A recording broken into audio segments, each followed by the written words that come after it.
33rd episode of the Blue Rafflesia. I have been hit, shouted Sau. What? Schulz responded in shock. Yes, something, an arrow or whatever it is, has struck my chest. Wait a minute, I can't breathe. Help me, help. No further sound came from Mr. Sau, the sharpshooter of the unofficial team that had been roaming the dense jungles of North Sentinel Island for the past 7 to 10 days, searching for the elusive Blue Rafflesia plant. They had wandered endlessly through the deep forest, but without success. The terrain was impenetrable. Every step brought a new obstacle. Towering prehistoric trees with thick, pale trunks rose high above, their canopies dense with tangled foliage. Beneath them sprawled a tangled layer of shrubs, creepers, and mid sized plants.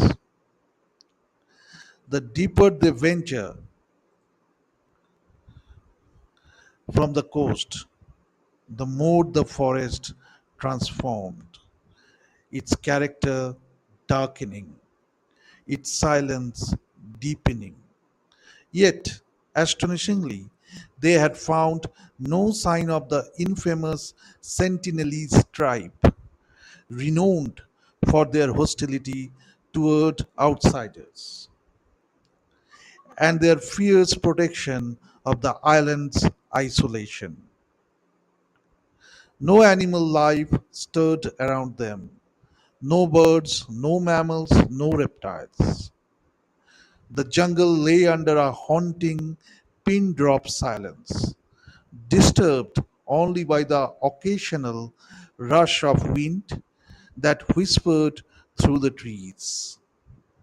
No scientific expeditions had ever been permitted here to preserve the untouched world of the Sentinelese.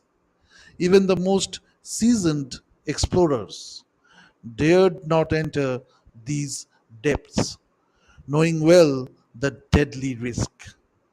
This very little was known of the island's flora and fauna. Whatever this team was witnessing was pure first hand discovery by outsiders. Sculpt, the survival specialist and leader, rushed to Sau's side. But when he reached him, he could find no pulse. He is dead, Skulls announced grimly.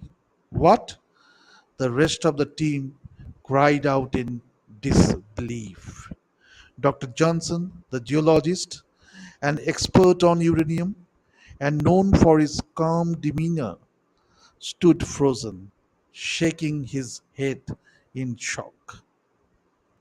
Just then, three more arrows flew from the shadows, striking down the three Andamanese guides who had accompanied them. The guides had come to help the foreign explorers navigate the forbidden island and possibly open it to limited ecotourism. Their dreams ended in an instant.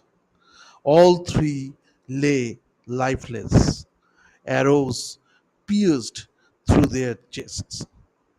Now only Sculch and Johnson remained. They scrambled for cover behind the thick trunk of an ancient tree, desperate to locate the source of the fatal arrows.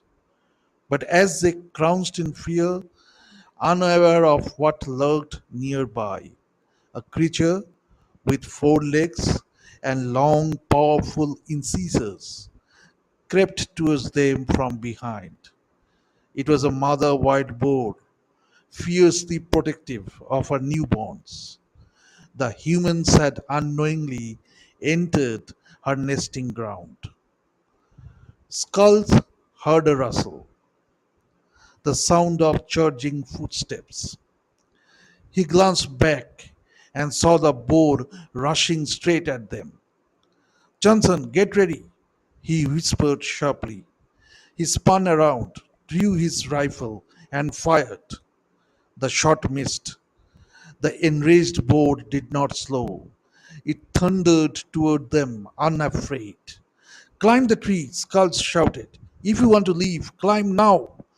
Before he finished the sentence, Skulch had already thrown down his rifle and began scrambling up the tree. He knew such weapons were useless in this unforgiving wilderness. Johnson hesitated for a moment, paralyzed by fear, but quickly realized Skull's instincts were right. He followed, climbing frantically until both men had reached the higher branches.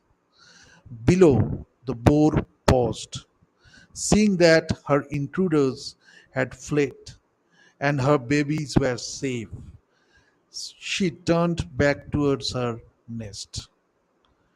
The two men shied in relief, but just as they caught their breath, a large snake, disturbed by their intrusion, struck Johnson on the head.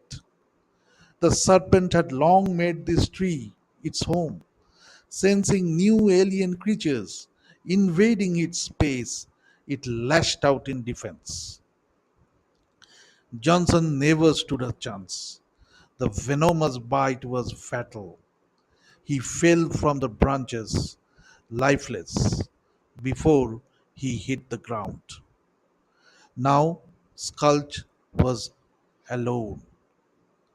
Though he had survived countless ordeals in his career, this restless chain of events shattered his confidence. The island seemed alive, angry, vengeful, and determined to erase every intruder who dared set foot upon it.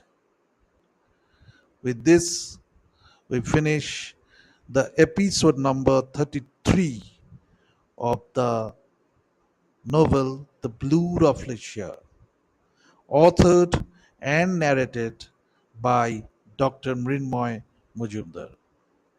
So I finished this episode now, and hopefully I'll start the 34th episode in the next week. Till then, if you like the story, please like, share, and subscribe. If you find something to comment about that story, kindly comment it so that I can improve. Thank you. See you next week.